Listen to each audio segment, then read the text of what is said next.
All right, what's up, guys? It's gootecks and Mike Ross here, and we are joined by two of the XSplit Army. We got Kevin, Burnout Fighter Kim, as well as Sp00ky, all the way here, coming to you live, or not live, but you know, whenever you're watching this from Tokyo. Yeah, that's right. Thank you guys for joining us. I mean, I guess thanks you for having us. I don't even know who should be thanking who. It's everybody's in it together. That's We're right. like hosting each other's show, Exactly. whatever. Yeah. Exactly. I mean, XSplit cross-counter collaboration. Yep. Pretty much. Exactly. Yeah, we wanted to talk to you guys a little bit about content creation, because it's a very hot topic, especially with a company that provides a such a valuable service such as XSplit. If you guys don't know, XSplit is basically the standard for streaming, not just gaming, but really everything. So we want to talk to you guys about content creation. I mean, all of us really have been in creating content for forever. And, Pretty much, I think we could probably all say our whole lives, actually. Yeah. Oh, If you yeah. think about it, right? Oh, dude. I mean, I don't know about you guys, Yeah. but I've been in it for a hot minute, and gaming was just kind of what worked. Yeah, exactly. But there were plenty of failed attempts. But Sp00ky, why don't we start with you? I mean, you have been.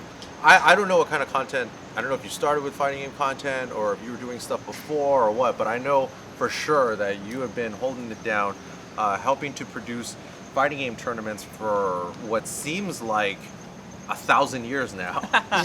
So for my part, before all of this, before I got big into fighting game broadcasting and broadcasting in general, I was actually just doing general IT work. I worked for a few different companies, and my job was basically to fix their computers and make sure all their crap works and everything goes well. And what I found during that was actually I didn't really enjoy the process of fixing things. I really more enjoyed the process of helping others. Whenever I would fix something for them, they would be like, "Thank you so much, Victor. Now my stuff works, and I can do what I need to do normally, right?"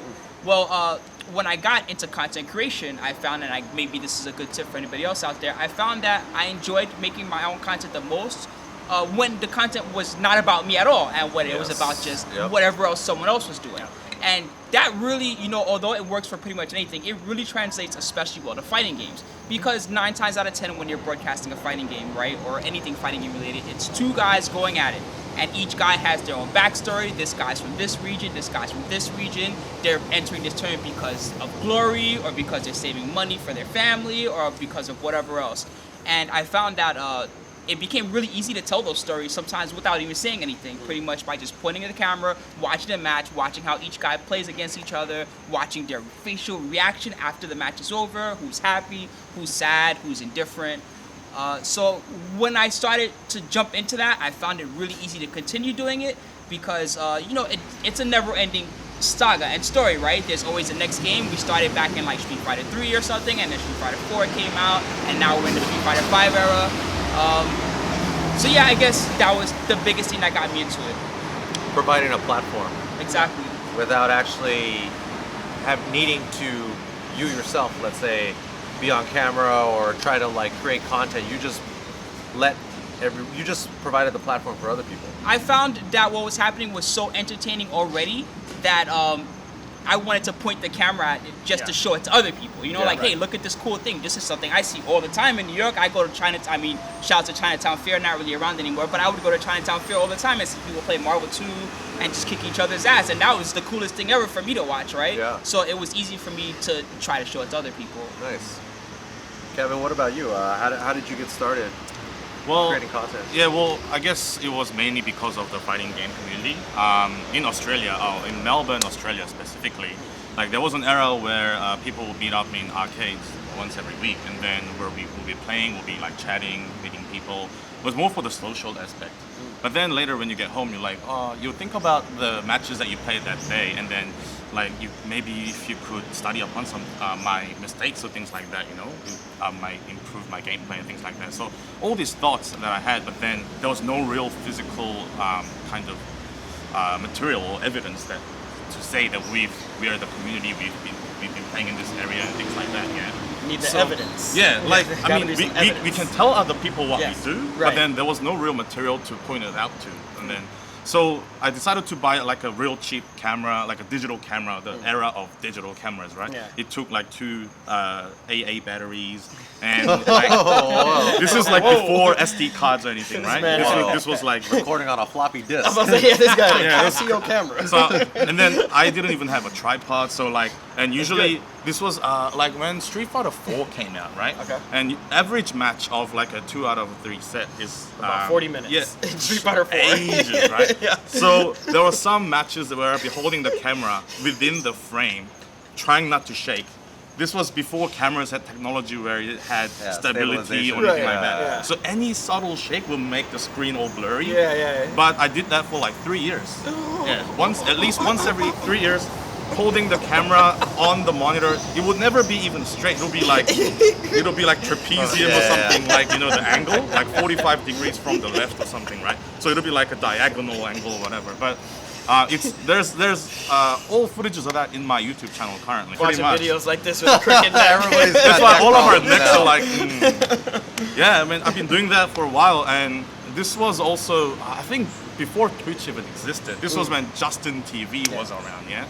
And then when this whole streaming thing was introduced, I started to gather up some equipment, and then finally was able to do shows and events like Shadow Showdown. Shout outs to Ali and the brothers in Australia. Have been running the scene for quite a while, and then they kind of moved on with their real lives now. But yeah, from there, like my passion for fighting games, not just as a player, but as a community as a whole, was really like dearest to me.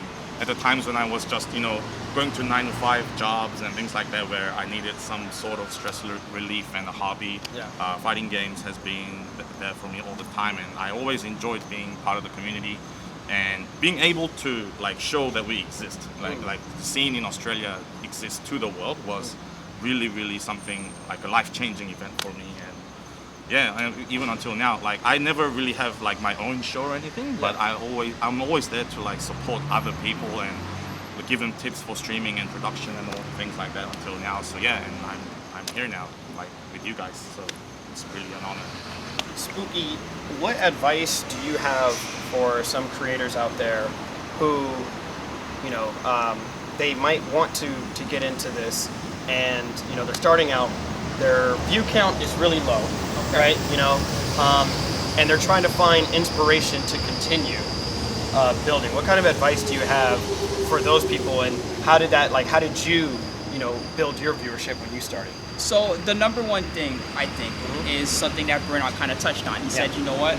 I didn't even have a tripod. I had a camera with AA batteries in it. And you know what? I saw something entertaining and I took my camera and I pointed at that. Exactly. And I think that's the number one tip, okay? I see a lot of guys who think, well, for me to get started, I have to have this $10,000 camera and have to have all this expensive equipment. Well, guess what? Let me tell you, you could broadcast on Twitch TV with the crappiest Logitech C270 camera that you can buy for $25, okay? And I promise you, that camera with the built-in microphone, you can run your own Twitch stream. And if you do it enough and you're consistent and you're trying your best to make something entertaining, people will watch it. The main thing is if you really enjoy what you're doing and you think what you're broadcasting or recording is cool, you have to be consistent. Don't give up. You know what I mean? You can't just magically start one day and then the next day already be at the level of someone huge. You have to do it all the time. You have to, you know, 3 times or more times a week put something out there. I mean, I watched Cross Counter and Cross Counter was getting big at the same time I was getting big. You guys were putting stuff out there sometimes 4, 5, 6 times a week. You would go on the Cross Counter YouTube and there was always a video there. And it's the same thing with Team Spooky. If you go back and look at the old Team Spooky archives, every day or every 2 days, there was a new video when there was next level battle circuit, or me going to some weekend tournament, or me playing net play at home, whatever it was. The main point was that I was trying always to put something out there to entertain people that would want to be engaged by that content. And that's the same thing that you have to do. You have to continually put something out there. I think that's very important. I think the highlight from what you just said though was do what you love doing. Like you have to make sure you're enjoying it. Yes. And consistency. Never stop. Very important. Never stop. Yeah, and don't give up just because you don't have the equipment that you think you need. Whatever you have laying around is probably good enough to get the job There's done. no excuses to ever give up. Yeah. There's no excuse to stop if this is what you want to do. Yeah, I mean, I guess to expand on that, right? in the early days of creating fighting game content, part of the, or any type of content really, for those of you guys out there, when you first start out, your view count is going to be low. You're going to feel like you're putting a ton of work in for very little results. Yeah. So what I always recommend for people who are new to creating content is expect it to be a long time to really see success. Yes. Which means that it's more important to get started with whatever you have and wherever you're at than it is to try to be perfect or try to create the perfect whatever piece of content it is. Because that'll never happen. It'll never happen. In the early days, when me and Mike first started Excellent Adventures, which is probably our most successful show and also least complicated, most straightforward, and simplest. Yeah. Part of the reason why we were able to put stuff out so quickly is because our workflow was so simple. There was no camera. Yep. The audio and the video was recorded together. Yep. And it was as simple as hitting stop and start on the record. 12-minute duration. Yeah, 12-minute duration. That's all we had. And then it cut off. yeah, so like when I see people try to make something perfect or try to spend like 8 hours on something, it's like I always tell people just spend as little time as possible when you first get started so that you can work on your workflow and incrementally get better. Yeah. Rather Rather than spending like days working on something and you upload it and it gets like 30 views and you're just you want to kill yourself. You're like, why am I doing this? Like how can you continue to stay motivated for as long as it takes to see the results that you're trying to achieve? Yeah, so I'm a big fan of putting in as little as possible. I mean, because the other thing is like, oh, you're gonna invest like $10,000 on a new camera. Right. For what? Yeah. Right? Like, use your cell phone camera. Yeah. Borrow the crappy Logitech camera from like 5 years ago. It's fine. It'll get the job done, for sure. When you first started putting out content, let's just say for fighting game stuff, because I know you've been doing stuff before gaming, right? Way before. Everybody, right? Like we've been doing stuff for a long time. But when you first started with fighting game, I want to talk about the reach you had initially.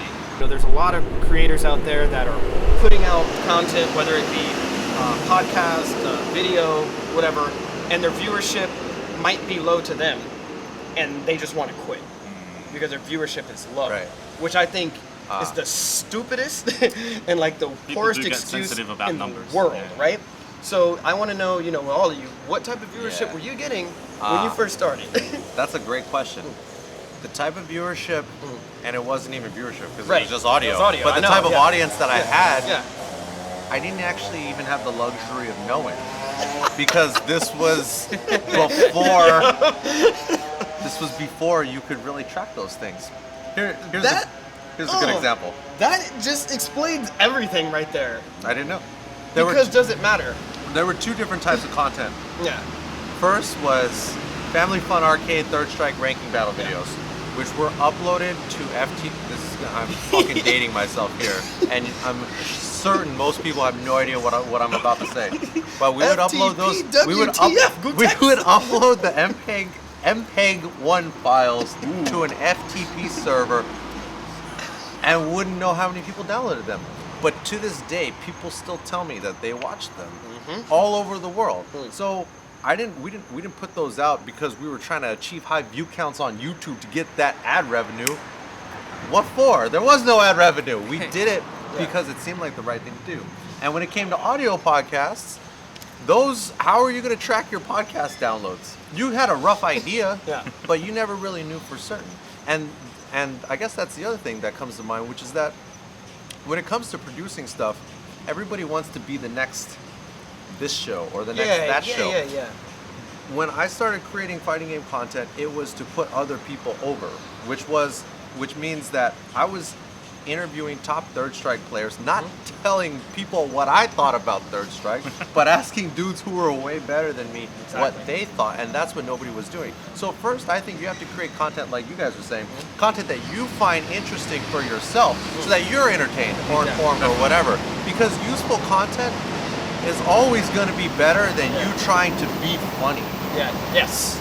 Unless you've done it enough times, over and over and over to basically like become. Yeah, and just, you know, quick heads up, if you ain't making your friends laugh, I got a news flash. You're not making anybody laugh.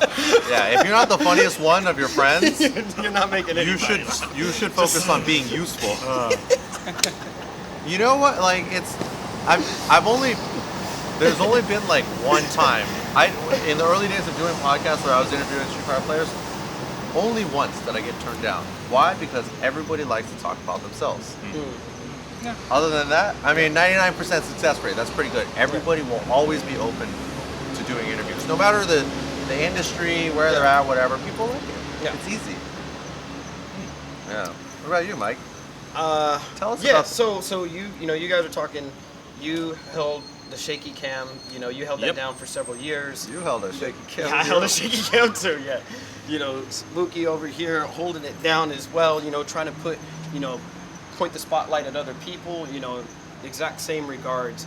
You know, kind of like what you were saying with the Marvel 2, and, you know, going in and seeing that community, exact same thing for me. Third Strike, fighting FGC, whenever, you know, when was it that you first kind of really... I think this was when, I've always been playing fighting games, but when I actually started doing media content was when Street Fighter 4 came out. Yeah. So around 09-ish, around then. So, yeah, for me, it's the same thing.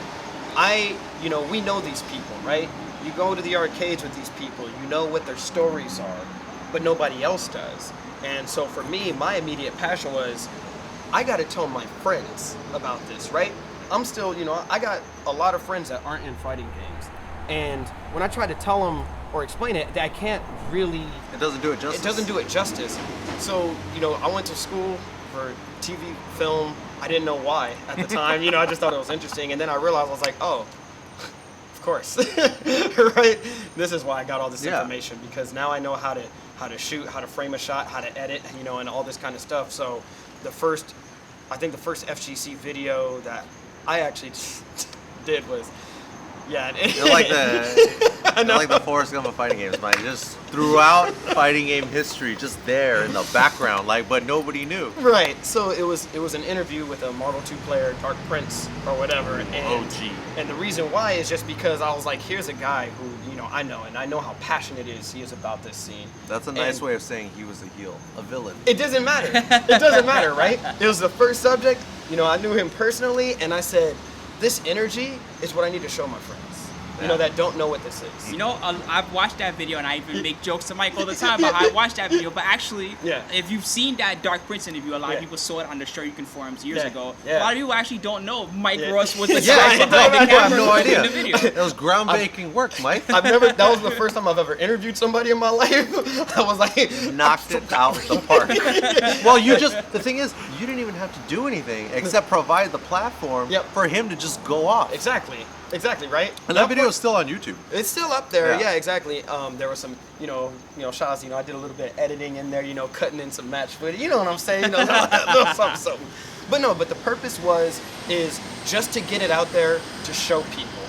I didn't care in my mind at all what the view count would be. That was the last thing on my mind. All I wanted was, I can put this together, I'm gonna send it to my boys back here, you know, I'm gonna show it to other people in the community, because East Coast people may not know what's going on over here in the West Coast. I'm sure they were wildly entertained. Right? Yeah, exactly. People over here may not know. Let me show you guys what West Coast Marvel looks like right now. You know, that's the main reason why I did that. Just like you're saying, point the camera around. Let's start telling the story of this community. Thinking about what you said about how you went to school and like learned how to do some of the technical stuff, I just kind of want to get you guys' perspective and just make sure that for the people watching that we kind of remove any reservations or doubts. I mean, do you guys think that you have to go to school for content creation? I mean, there's not even really like a content creation school, really. No. because I don't know about you guys, but I wasn't like formally trained in really any of it, but I had the desire to learn, and over time you just kind of learn a little bit more and your work gets a little bit better and better and better. But do you think that like if you didn't, do you think people should need to go to school for like broadcasting stuff in order to get started? I would say hell no. I just know hell no. Okay, let me tell you, you can go to school for all this stuff, and if it doesn't take, just like anything else that you can be taught, it's gonna go in one ear and out the other. Most of the time, you can probably get away with putting everything on auto on your camera and pointing it at something, and then later on you might look at your footage and you might say, well, that looked pretty good, but I wish it wasn't so dark, right? Yes. And that was good, but I wish that they were in focus a little better. And Yes. as you start thinking about those things, naturally, you're gonna start The more times you wanting do to it. read up on it. Well, how do I fix this? You know, oh, what does f-stop mean? You know, how do I take the camera off autofocus? And little by little, naturally, you'll begin to learn all these things that you would have been taught by a teacher anyway. Yeah. So I feel like one good way to really get into it is to just dig into it. And if you have been taught, you know, if you've gone to school or anything like that, you may find that some of that knowledge you were taught will be immensely useful during this process, right? Yeah. But you can start from scratch, I think, and be completely fine. Yeah, because think about it, right? Like, if you started today and you committed to doing one thing per week, it was a video, audio, whatever, it doesn't matter. But if you improved 5%, you know, next time, because you were like, okay, I'm gonna make this one a little bit brighter. Yeah. All right, now it's 5% better. Yeah. You know, we're gonna fix the audio a little bit better. Or if you're in now, Australia, you know, I'm going to tilt the camera a little right, bit this just way. a little bit straighter. See, you guys are all technical about, oh, I want to improve on certain parts. But me, it was more of, let's get less shakier next time. Exactly. let me work out these arms. so I can Exactly. hold it longer. Natural workout. Yeah. I mean, you Yeah. just get like 5% better every single time, and if you multiply that by 52 times, I mean, I don't know how much. I'm a content creator. That's like not a billion percent. Yeah, that's a billion percent. Too much numbers. But your stuff would be at least Yeah. 3 times as good